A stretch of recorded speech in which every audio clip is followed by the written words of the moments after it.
I wanted to sort of us and as we welcome ourselves back, and thank you so much for the invitation again, Professor, and please convey my regards and thanks to everybody who's involved in making this possible. It's really a delight to be able to come here from Nairobi and spend an hour or two with you, and I do appreciate it. So what I have on the screen is something that we already had from last time, and I wanted you to take a look at it so that you can see where we are going. Time allowing, we ought to be going to discussing financing of development and touching on the issues that are there. But I wanted to finish off some material that I had prepared for the first session on thinking about development. So I'm going to do that. And that entails jumping forward a little. Okay, so this is where we start.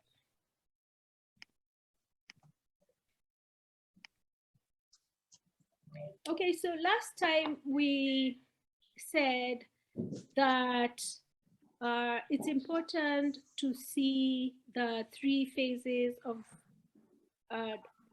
law reform in development that we are now familiar with. And we talked about the first instance of development law reform, which comes with a very formalistic introduction of legal institutions to enable the development of a state on the assumption that state and government does not exist in African context, or at least it's not modern, and to enable the development of markets. And that would be characterized, say, by privatizing land so that it can be sold freely in the market, and having banking institutions that can fund the development of land. And if banking institutions are not there, then the state is involved in providing loans, not only for developing the land, but even training the farmers how to do modern farming, and then contracts that can be used to make the market work through exchange, say commodity exchange and so on. So we say that that was law reform one, but it had problems, which some of which we identified and will continue to identify in today's conversation. So law reform two was to address the problems that came from law reform one, because say with land privatization, you have massive displacement. And so what was to be done about that? So we have instances where democratization begins to be introduced, but also social and economic rights, women's rights in a sense to say that women also can own property. And then managing the state that you created in law reform one, because that state has also begun to get out of control. There's a lot of oppression, and we'll come back to that in a bit. And so law reform more is to tidy up the state and the market that's created in law reform one. But still, that's not sufficient. There's still endemic poverty. Things really seem actually to be getting worse, not better. If you compare the pre-colonial and the post-independence, post-colonial African society, things seem, diet standards have gone low, and you could even say, you know, women they may have maybe title to property. They don't necessarily have more rights than they had in the pre-colonial customary context. So the promise of you had a problem to solve and development was the answer doesn't seem to hold together. In law reform too, attempts are made to do that, but it does not really go to the heart of it. So we are saying that we are in the moment of law reform 3, where outside the state, outside the formal organization of the market, outside the formal organization of legal institutions of the state, you have local responses that make do with the disadvantages, yes, the weakened state, yes, the loss of sovereignty, yes, the loss of the land. But there is something going on there in the form of local innovations that still hold up these economies and these societies. And with technology and digital innovations, that has really picked up because even farmers have technology, the ability to transact, lend each other money, not through the formal banking system, but through informal systems. And you can see that that is working, and there are bright spots to talk about. So that was last session. Still thinking about development. I will run through 6 ideas that are important to complete the conversation. So we say that as a starting point, everyone is assuming that development is good. And because it is good, or how do you know it is good? You can look at the budget. And development is good because it is answering that problem we said that is identified in the encounter of local communities and modernization or foreign investment or land registration and privatization. So what is in the budgets can confirm that where the world is invested, where it thinks money should go. And therefore you have national budgets, but you also have an indication of what international donors and institutions want to fund. So you can say there is some kind of tension, but maybe some division between the current budgets by which the government runs and what are called development budgets, budgets or money allocated to particular development projects. Money allocated to particular development projects. And of course, now you know that whoever is providing this money would have put conditions that that money must be used only for a particular purpose, maybe a road, maybe a railway, maybe a port, maybe other infrastructure. And of course, you all would then understand that whoever makes that call is engaging in a particular intervention in that particular society, because they are saying you will not have a hospital, you will have a road, or you will not have clean water, you're going to have a school, or whatever it is.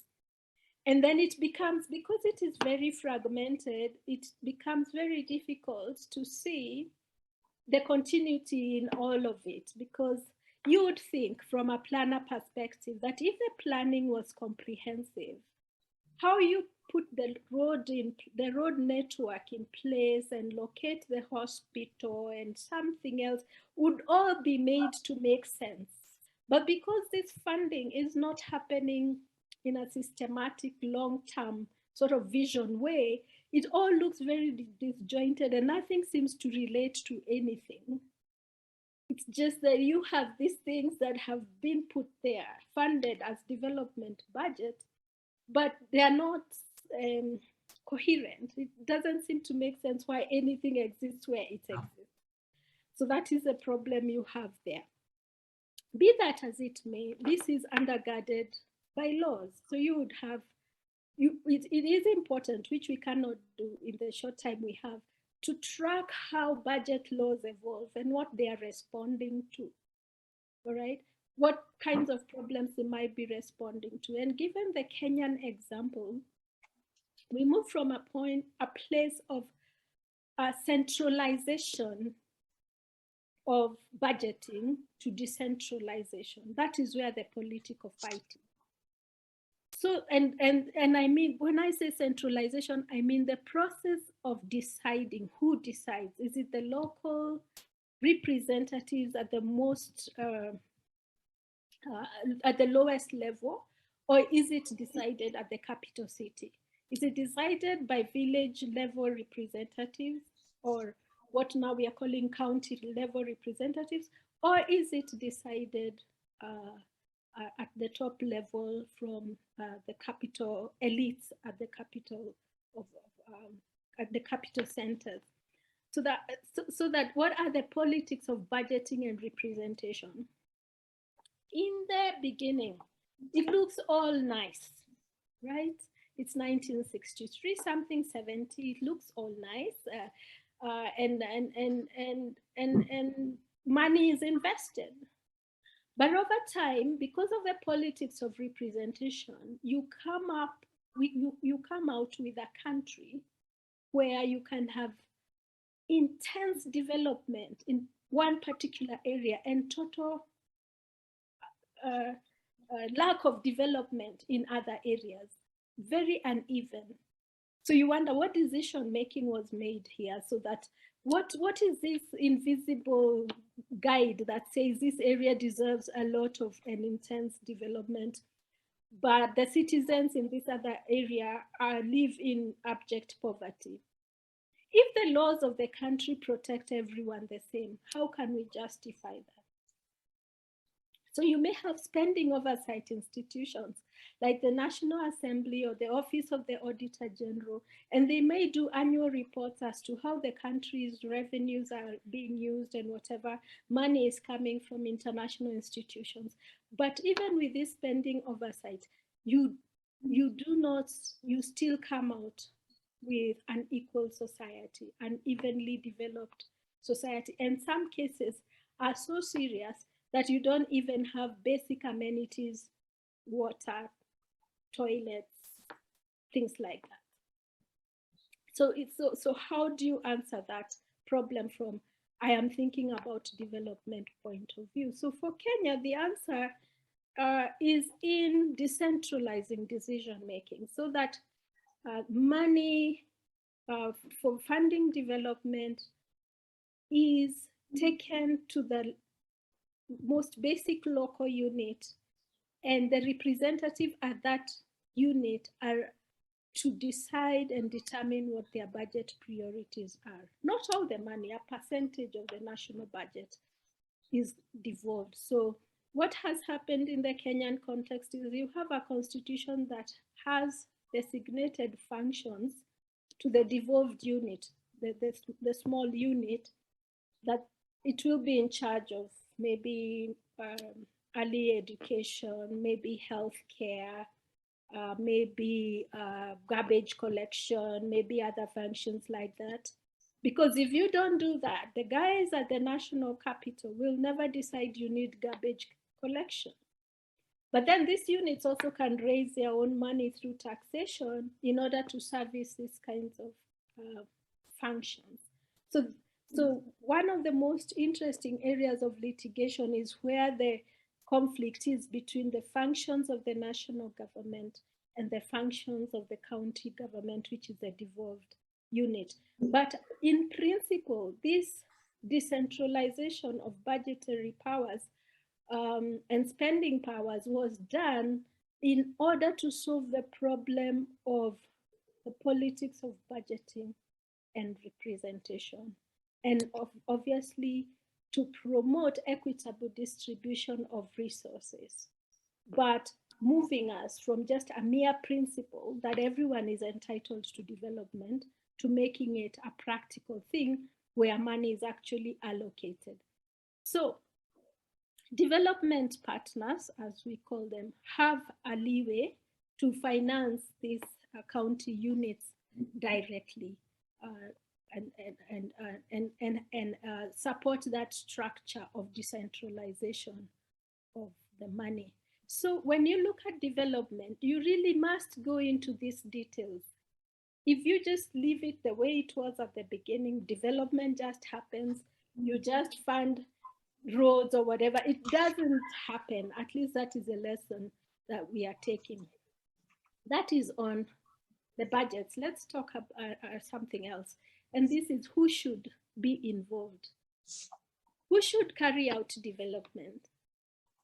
So if you're going to think about a sketch of a traditional drivers of development, obviously by now you're thinking you've created a state. But how good is that state? If you really believe and sincerely believe that the state can carry forward development, how much would you have to invest to create that state? What kind of thinking needs to go into statecraft? Of course, there are challenges such as how much can you dictate, right? There's a sovereign nation that decides how its own state agenda will be carried forward and by who. But unless you can answer that question, who exactly are you committing these resources to? Do they have capacity? Are they equipped to make these decisions and to run a budget, even to write one? So you have the unfortunate situation in a lot of our countries that the World Bank not only must provide the money, it must bring an expert to create the budget or to show how a budget is created. And for the longest time, you have that. And because it's a skill, so do you have enough skilled capacity to do this development? So do you have the bureaucracy to run it? And then if you have a bureaucracy, maybe you run into all the problems that we know bureaucracies are known to create. Somebody else might say, not so much the state, but you need innovators and innovations. Okay. What about the production? For a long time, we are saying, oh, you can't, because you don't have the capital, you don't have the skilled labor. The only way you can have production is by foreign direct investment. But has that worked that well? Okay. Then there is intellectual property, the innovations and innovators. Even if you were to have foreign direct investment, they would be protected for the benefit of where they are emanating from, not the site of production. All right. And then the whole idea that from having a state, you are able to have the innovators who innovate, and the producers, the factory, the workers, and then you kickstart the market that creates supply chains and ultimately domestic and international trade. It's a very tidy story. So what is the problem? Is that you start with the assumption that all these things, the state, the innovators, the production side, the skilled labor, market supply chains and trade, all these are missing, including the labor. So you must bring in the skilled labor to do this work.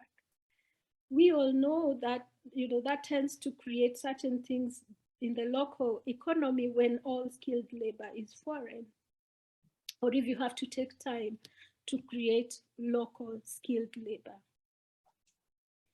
The other thing that you might have is the production you're doing, because its ultimate agenda is to create international trade, is that you're not producing for the locals, you're producing for the international market. That can have a very depriving effect on the local community, because really the factory they work for doesn't think about what happens when they go home to live their own lives, because even the goods they produce, they cannot afford to use them at home. Those goods are being produced for a foreign market. You can see that there we are having a problem answering who should carry out development and for whom. Okay, then how do you create institutions that work, that are efficient, that actually can run the development program? Because of internal politics and maybe initial formations are not very good, you may have a very chaotic and disorderly bureaucracy that has a lot of opportunities for wastage and leakage of resources. Therefore, you're putting in money for development. Your budget is all good. In fact, it is prepared by a World Bank expert, but the institutions create a lot of opportunities for leaking the resources, so it doesn't work.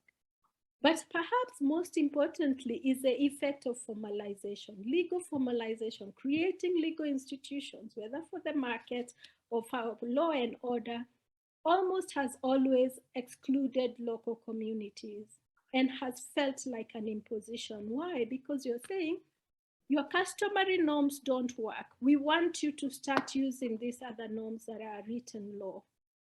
All right. And maybe people will do that, but ultimately they still will use their customary norms.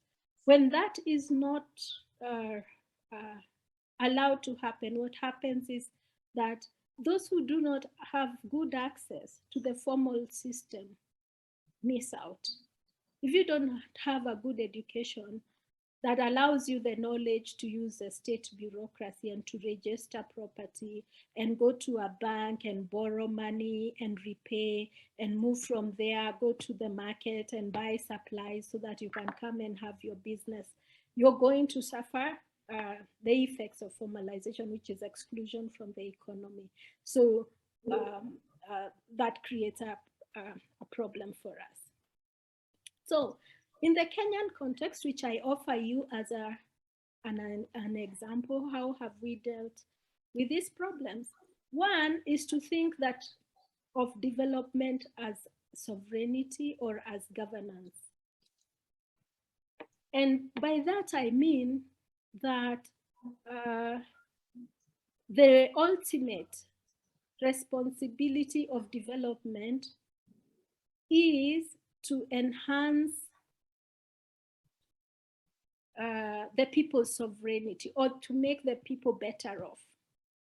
I'm not trying to use Pareto optimal language here. I'm just saying that if we continue to see endemic poverty, then you have not captured development in a way that answers the needs of the people, and you have lost your sovereignty as a nation.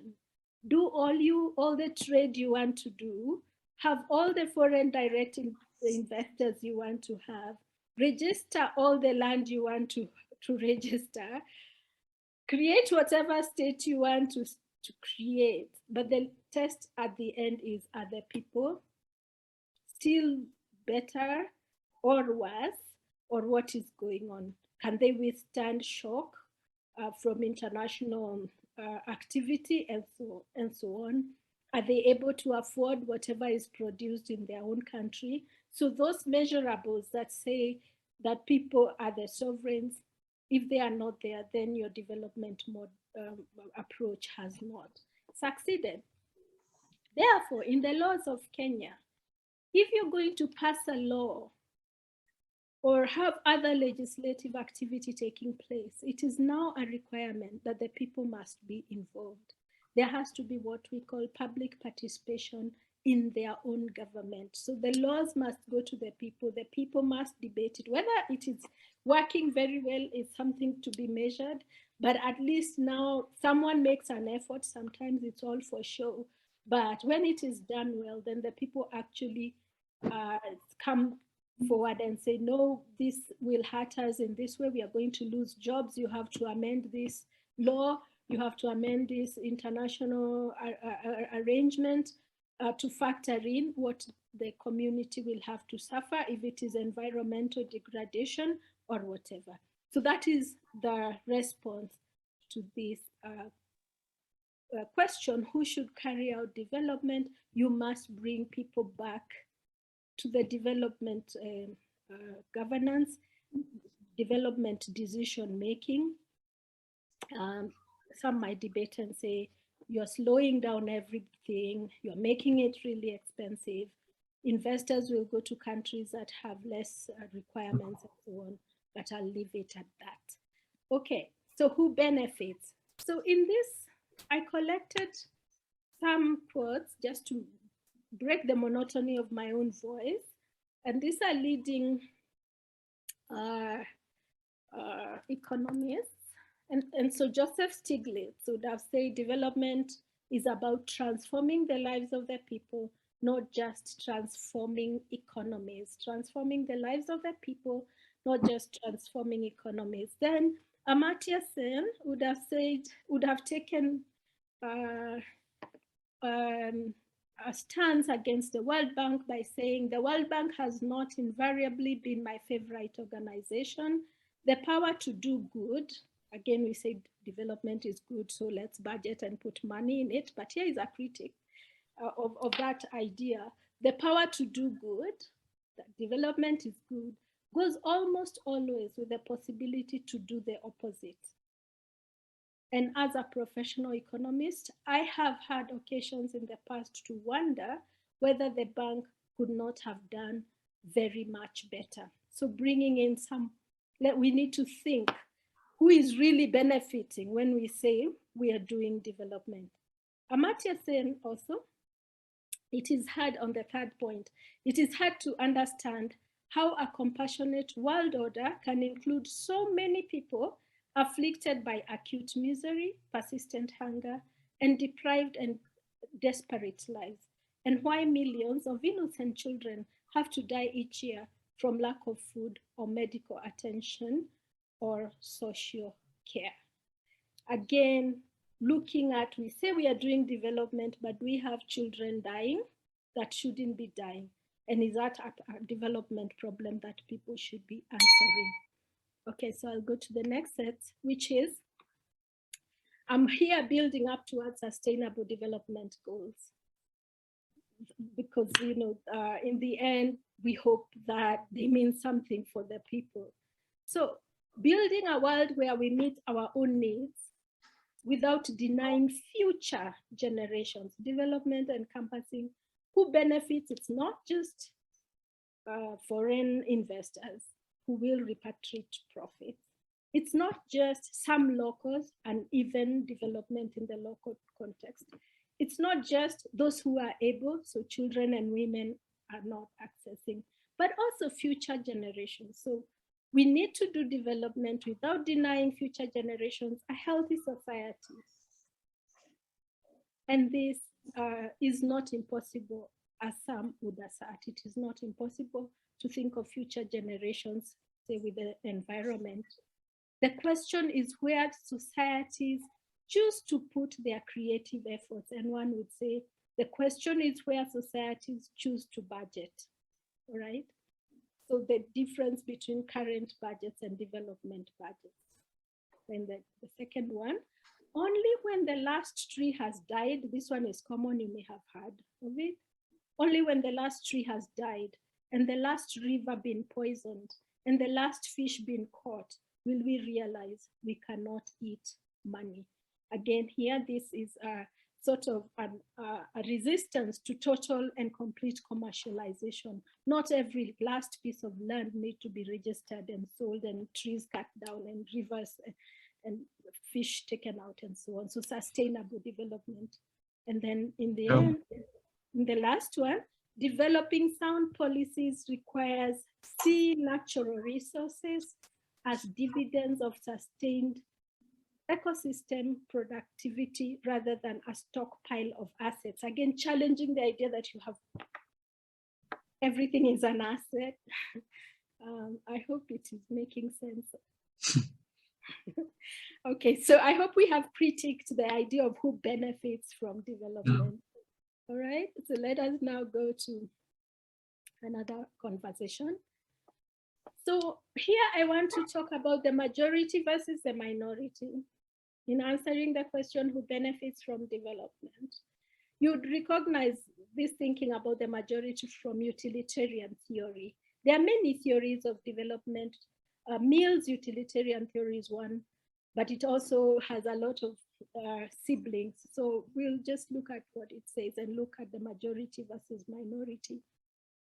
So of course, the utilitarian claim would be development benefits the majority. There might be some people who are hurt by it, but let's have a pesticide, produce more food. It may be some people get sick from the pesticide, but a lot more people are saved because there's food, there's more food, some kind of thinking like that.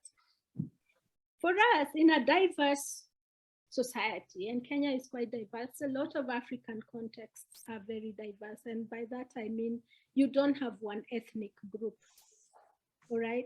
You have a range of groups, you have a range of religious groups, you have a range of interests.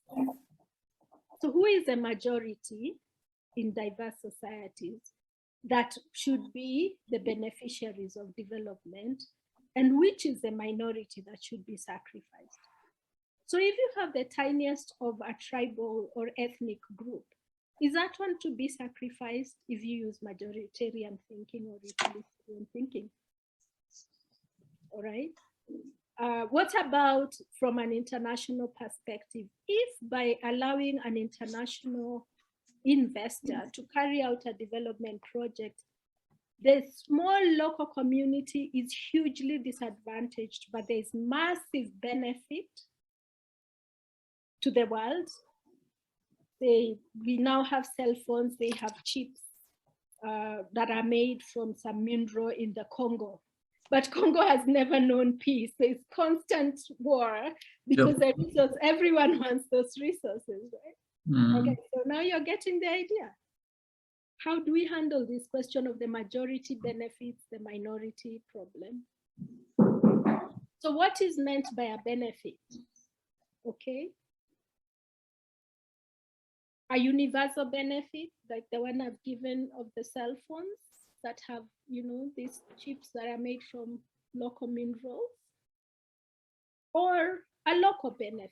When you write that legislation, when you graduate and you are told, okay, now go write a legislation about development, how will you handle the benefits question? Who benefits from that, or a contract or a treaty? Also, there is a capacity to benefit.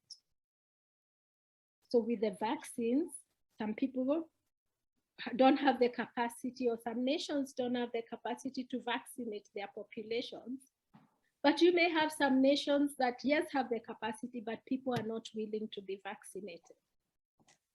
That might look like a very, you know, recent problem. By the way, it is not. You could provide education and people decide they don't want that education. What do you do as a development expert? They may say, this education is very Western. We don't like this education. No girl will go to school in this village. The capacity to deliver the education is there, but what about the willingness? Who benefits? Then the unintended consequences. People might benefit, but have you planned for the unintended consequences, and whose responsibility are they? What you see in a lot of development projects is you have the development has been done, the extraction has been done, but the extensive environmental damage, maybe deaths from diseases, are left for the local community to deal with. Can you do something in law? But why do we assume that legal remedies are going to be adequate? Right? How do you deliver adequate legal remedies? How would you, so this is a dance between law reform 1 and maybe law reform 3. Law reform 1 will tell you, you have a legal system, contracts, property, torts, so on, family law. It will give you remedies if development projects injure you. You can sue for nuisance or environmental pollution.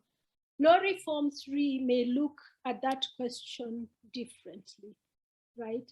It may want to innovate new remedies that do not exist in the formal presentation of law reform 1. And some of those remedies under law reform 3 might have something to do what we are saying. The people must be involved, even if you're a private company and you have all the rights to start a private factory.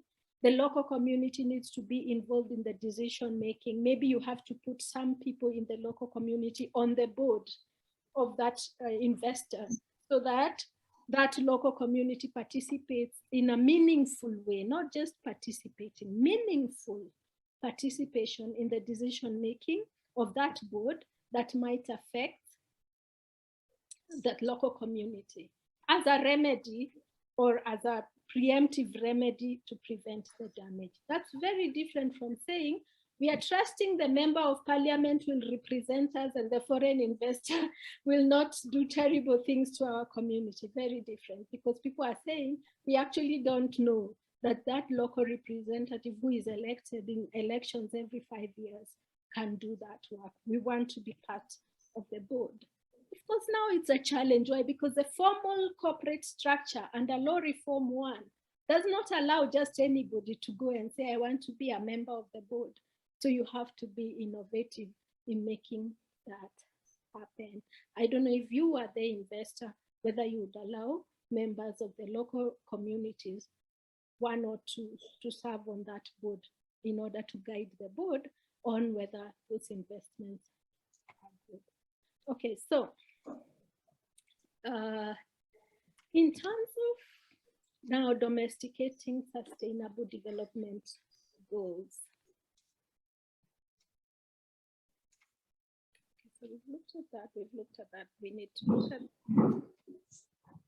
And again, as we said last time, feel free to stop me if you'd like me to stop for a minute, or I'll just go for a few, maybe another 20, 30, and then stop, and then we'll have a conversation. Okay. Yeah.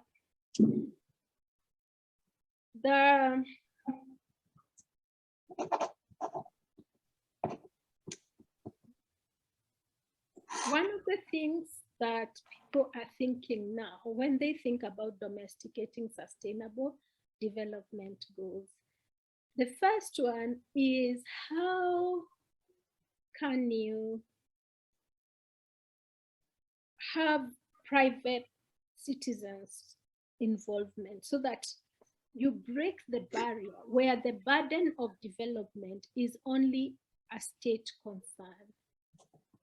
Because that's a traditional, United Nations model, where it is the state agents who are concerned about development.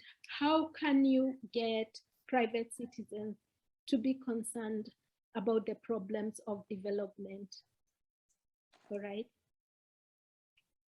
And that means point number 2, which is in the Kenya's new constitution, is you have rights and obligations that are dispersed horizontally and vertically. Horizontally meaning citizen to citizen, and vertically meaning state to citizen.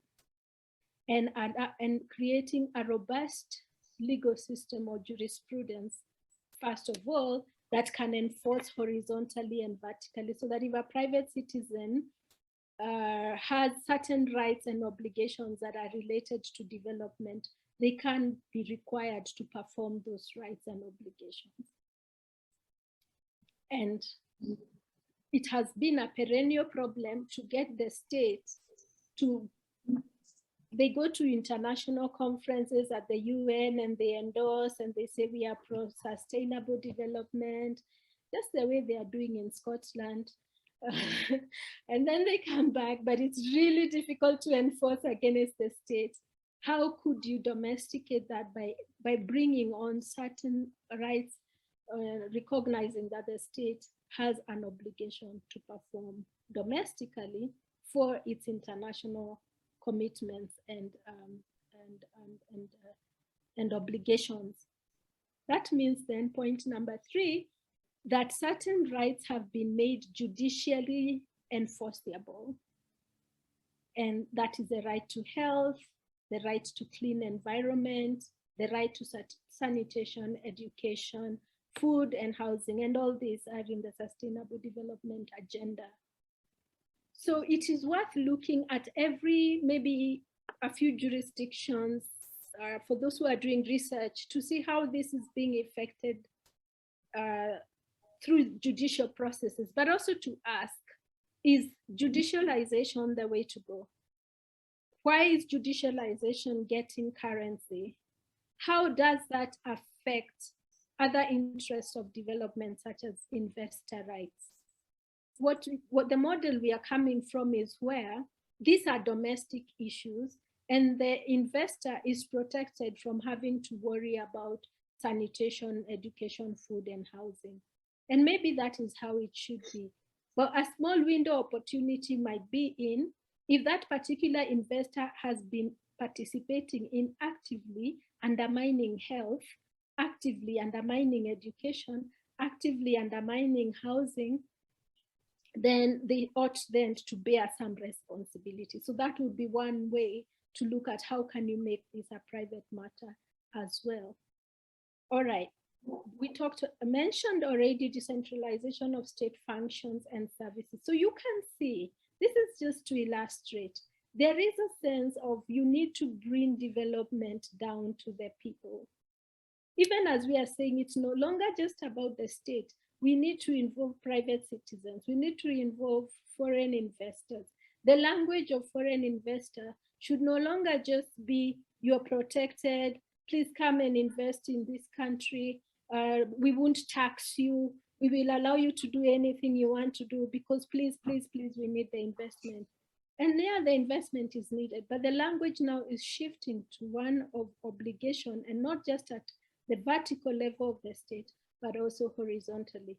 Similarly, the levels of government are getting decentralized so that you are not looking up to the national government to carry out all the state functions. You even have a very small neighborhood unit that might be concerned about security and empowered to monitor security and so on. Therefore, even the land tenure regimes that we have had to recognize something that used to be called primitive and backward and not very modern, and that is community land and ancestral land.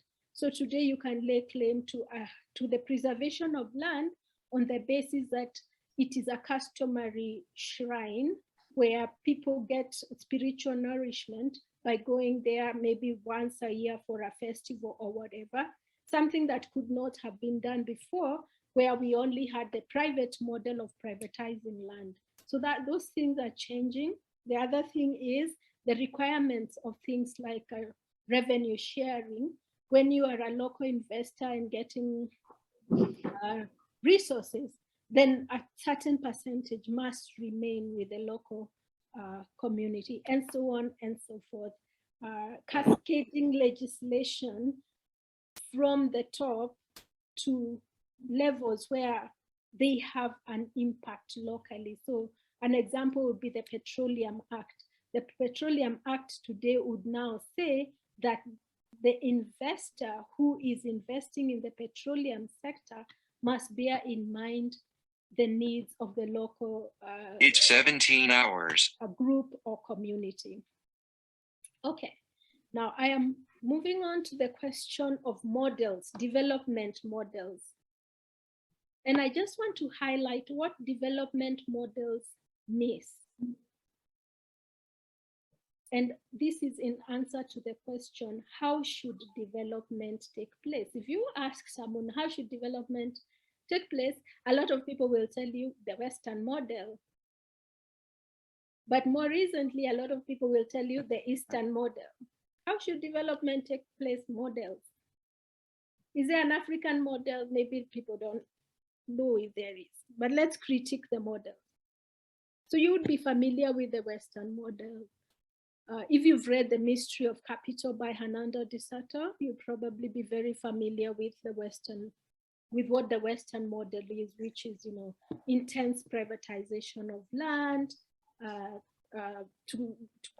It's called Mystery of Capital for a reason, because there's a mystery in privatization, in participating in abstract market activity, where you exchange paper contracts. It's like the commodities market. You're not seeing the commodity itself, but you are in the stock market or commodities market, that kind of model of economic engagement. All right, what are the critics of modeling? Whether you're modeling Western or whether you're modeling Eastern. The Eastern would be predominantly represented by the Chinese, which is heavily state commanded, not even led, state commanded economy, where the state is heavily involved in development, investment, in the sense that either the state owns the land or the state owns the companies that are running in the market, something that you would probably be familiar with.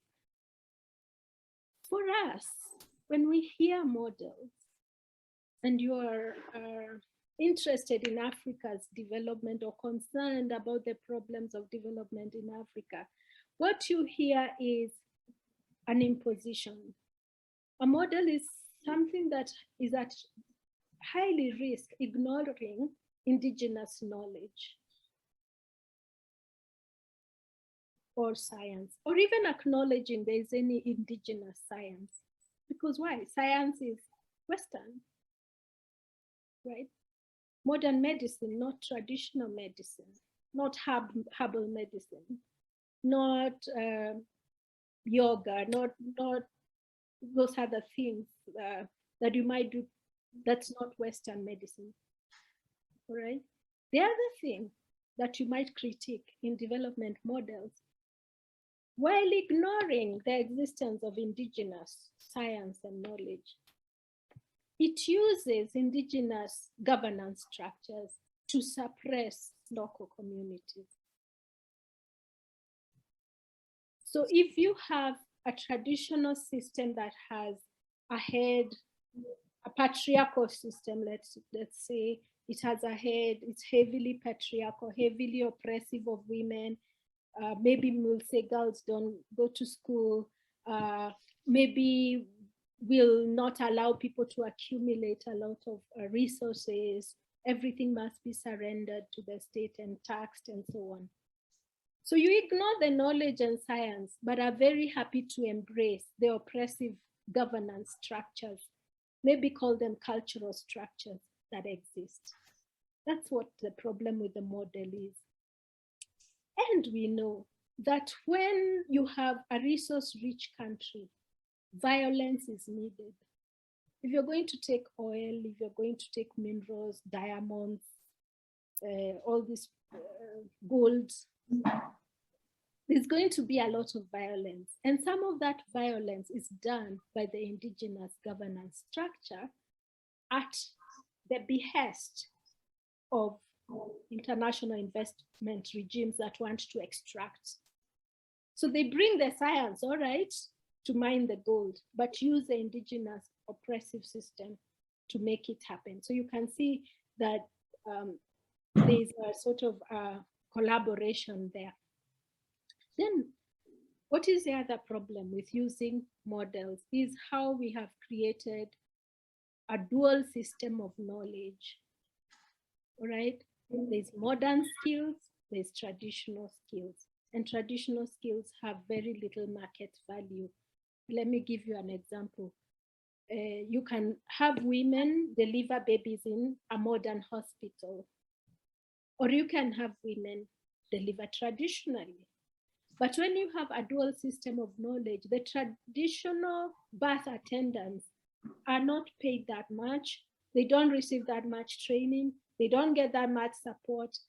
So the modern birth hospital is what is privileged. And therefore, these traditional knowledge systems deteriorate and eventually disappear. Now, not all women in a particular location can afford to go to hospital. And therefore, you will have high infant mortality, right? You'll have a lot of children dying at birth because not everybody made it to the hospital. Yet, you have a bias against something traditional that could be so helpful. We are seeing a turnaround. Traditional birth attendants are now beginning to get assistance. And I will take you on that point to the question of budgeting. Are you budgeting for modern health, or are you budgeting for all health providers, even the traditional ones? Okay, then development models are also a problem from the perspective of an African nation because they rely on imports too much, and therefore they're expensive. You have to import a lot of things to make it work. And then we mentioned this last time, contractual secrecy, as well as strategic loss of assets that follows. The contracts are secretive in those development models. Nobody can make sense of it. Nobody knows what is going on, but your assets are at a loss. because they are leveraged in order to secure those contracts. But that is really attractive to local elites because they do not mind contractual secrecy. Yeah, again here, this is where the local regime, the violence of the local regime is unleashed in favor of international contracting and completely exclude the local people. All right. I would think also that development models are about marketing. If you have a Western model, say it's a factory, so you're building it according to Western standards and so on, where are you going to get repair parts for that model that you have created? You will have to source them from wherever the model came from. Where are you going to get engineers and other people to provide service for that model? You will have to get them from wherever origin they came from. And that, again, is oppressive to the local system, because then you never get local models that have their own engineers or their own people. And that limits innovation, local innovation, by creating an aura of inevitability. It has to be done this way because the model says so, and that cannot be changed, even when there is serious problems. And therefore, to the last point, models are difficult to retire.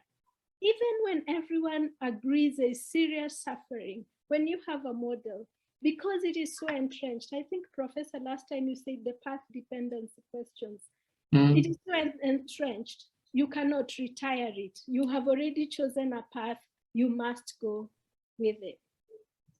Okay, I would have wanted to talk about the issues around what causes development, but I want to skip that in the interest of time and ask if you want to say anything about thinking about development, and then we can spend another maybe 10 minutes just talking about the finance so that we have enough time for discussion. We can always pick up finance next time when we meet for the last session. Professor? Okay, yes, great, thank you. Yes, I agree. Maybe we should stop here and then we discuss a little bit the entrenchment of models, as you said, at the end. Yes. And then we move to the issue of financial space for real development, not pseudo development. You put so many very important observations on the table, critiques, as well as possible alternative approaches, most of them that have not yet been exploited sufficiently in different parts of the world, including Kenya. You showed very convincingly this I would say, there are so many important elements that you have put forward, but I would maybe start with your proposition that development does not happen in a spontaneous mode, right? It is not a process which happens by sheer luck in certain areas, certain geographies, certain states. It requires a deliberate design, institutional policy making, social design ideas. You said very convincingly that there is a general lack of overall vision of how a real inclusive sustainable development would look like and what kind of institutional settings would require, as well as policies and overall orientation of the society. And you are also exactly right that the international community is not being very helpful in designing a more sophisticated, more advanced model of real development. On the contrary, they mainly stay with the existing models that they don't have much success to show in different parts of the world. And you showed at the end different models of development And there are only few exceptions to the general lack of overall sustainable and inclusive development in most parts of the world. And you also pointed to these very interesting citations of different leading authorities in more enlightened ways of sustainable development and inclusive development. You cited Stiglitz, Amartya Sen, and I would add that basically what is we have to conceptualize, we have to discuss at the conceptual level what is the development really all about, right? As you showed very well. And I would only add that the real development from my point of understanding is it should be viewed as a collective learning process, at all levels of governance, local, regional, national, and international. So far, we see, as you explained very well, we see more entrenchment of models that have very questionable outcomes, very mediocre outcomes, to put it mildly, in different parts of the world. So there is no sufficient overall critique of these models with mediocre outcomes. And there is even less discussions about the possible alternative approaches toward the real development. And I think it is very important that you showed that not every type of development is beneficial to the people. Most of the models, actually, they can produce negative outcomes for large segments of societies. Local population, the regions, stagnating regions, also from the perspective not only of arrested development, but also from the perspective of unsustainable social, economic, and environmental development. So this is, I would say, it is one of the really very strategic discussions that we are having right now, and we should really put forward this lack of more imaginative discussions and more enlightened discussions on the real development, while having in mind, as you showed very well, also that there is a strong distributional effect, strong distributional impact of different models of development. So these models of development are not neutral toward different segments of society, localities, communities, regions, and the countries, and also from the global perspective, also regional divide of say benefits and burdens is, I would say, quite heavily skewed toward the leading centers in the world. Right. And there is only a tiny elite circles also in the developing countries that benefit from this model of development, which leads to a very strong hierarchical development, very strong concentration of powers, finance, privileges, technologies, know-how, all in the very limited centers. So this is how you address the problem with the elites, their approach, on one hand, being completely at the mercy of foreign direct investments, at the other hand, willing to sign agreements, contracts, clauses that are clearly not in the interest of large segments of local population. Right. So how to overcome this?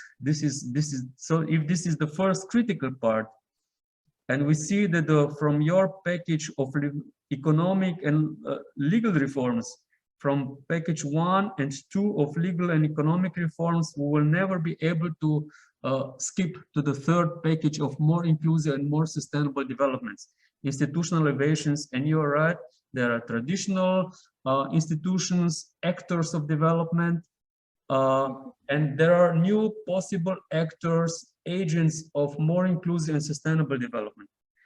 With these traditional entrenched models, it is highly unlikely that we can enter into the new era of more, say, inclusive, sustainable development described in package 3. So we need to develop a an alternative approach toward development. And this is the, I would say, a need that we have identified both from different perspectives, from different parts of the world, with partly similar the trajectory of, say, studies, education, and also partly different. So how to do it then from different? I would say that the conceptual level should be really replaced. The development is mainly about, you cited basically, Amartya said there that development is about, or Stiglitz, it was about the transformation of people. I think Amartya Sen is talking about development as empowerment of people, as their emancipation of empowering them to be able to connect with themselves, to help each other, to stand up and move to the future together. So I would also add that the development in this sense is a collective learning process, which means that we constantly learn from each other, we inform each other at all levels about ideas, possibilities, comparative advantages, development initiatives, preferences, niches, and search, and also learn from our mistakes, right? In policy making, in projects that many of them will be successful, many of them will fail. But this is not now the end of the world. This is just an incentive to learn from these also failed mistakes, because even in Ireland, I studied Ireland, they were so unsuccessful for a very long period of time, despite their collective efforts to how to overcome their positions of poverty, of relative stagnation, of trying to catch up with Britain, with the European Union, and they were very unsuccessful in doing this. But they were learning, they were constantly analyzing, they were debating, they launched new initiatives, also new institutional vehicles of development, such as local public-private partnerships, strategic, decentralized local public-private partnerships, where all the stakeholders came together and discussed what are the successful projects, what are the possibilities for the future, what could work best. They attracted even unemployed people who are excluded from the social margins, and also policymakers came, experts came, independent NGOs came. They all came together and they discussed in their own little fora what are the preferences. You said very well that foreign donors, foreign direct investments, they define their preferences according to their perspective, their interests, and sometimes even if they come in the best possible, in good faith to help, to support, they cannot devise development initiatives without consulting, without understanding the local characteristics, the local potential, the local aspirations, in order to raise these areas according in a inclusive and sustainable ways. So in this sense, I would refer to one of the development economists known from the 20th century, Alexander Gerschenkron. His insight was very interesting, because he said that development comes either as a big push or it doesn't come at all. But he was saying, look, all the elements have to be in place, and then in a very short period of time, structural change can happen in an orderly, inclusive, balanced ways, as it was the case in many of the examples of successful countries that were able to catch up with the leading developed countries in the world. But this must be basically homemade, right? Strategy, ideas, innovations. And speaking of innovations, I think your point was very important when you started that the development models in Kenya have never included, or they generally tend to exclude local population, local benefits, and they force them into some kind of a pattern of development that is alien to many communities, to many localities. It should be actually the other way around. And just one example, because you have sketched here several different models, like you also described the model of state-led Chinese development. But I would also add that in China, in the first years, in the first stage of development in the early 1980s, basically China has started reforms in the rural areas, in the mainland China, with the small rural reforms, with the, where the poorest people in China basically have lived without, almost with very few means for survival. And this is how they supported basically rural transformation with very simple, very not very expensive, but very innovative approaches by supporting, by encouraging, by stimulating local production of food for local markets and for themselves.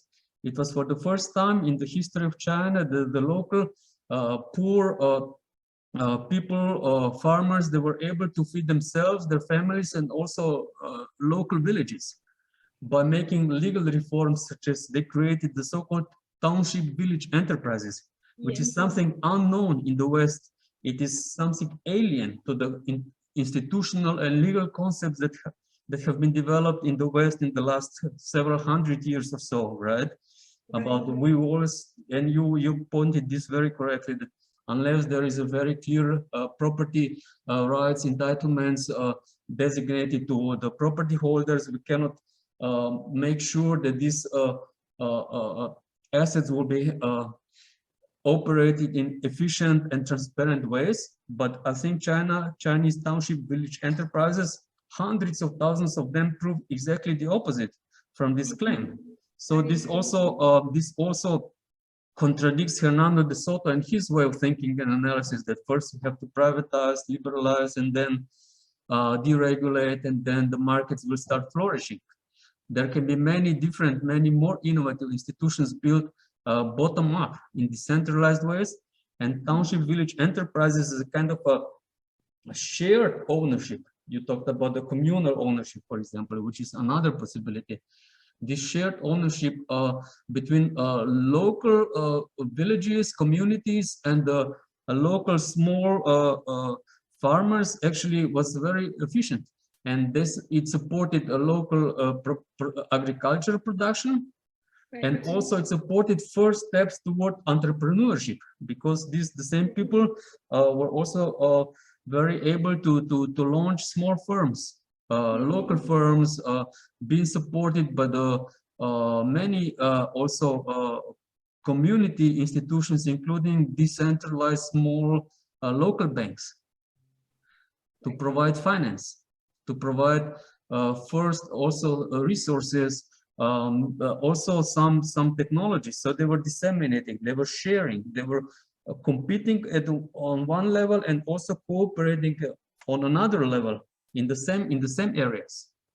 So this is something that, you know, it is close to the idea of Gerschenkron, that this big push, the big changes, they started in the most unlikely places, the most impoverished places in China, for example. Of course, China is also very well known, to add to this, that it has a very high levels of personal savings by the families. So local banks were also capable then of providing loans and long-term finance and support to start with the initiative. So they were not so much at the mercy of foreign direct investments, foreign capital, especially in the first stages. In fact, foreign capital, foreign direct investments usually come later if these places develop well. It's not the other way around. There is no example that foreign direct investments would rescue countries from arrested development. It's the other way around. Foreign capital is good, but it usually is coming only afterwards in the already flourishing or potentially prosperous places. So we cannot wait and rely on foreign direct investments to rescue us from stagnating or arrested development. So these are some of the, so this is how alternative models should be, we should start developing them by the conceptual level, as I described earlier, based on your presentation, and also some of the institutional innovations, they should be locally oriented, regionally oriented, and supportive of this inclusive domestic developments. And this is how basically people would start also trusting and participating in more initiatives, in more development efforts. So this will be then again another process of learning by doing, or collective learning process of at all levels of governance.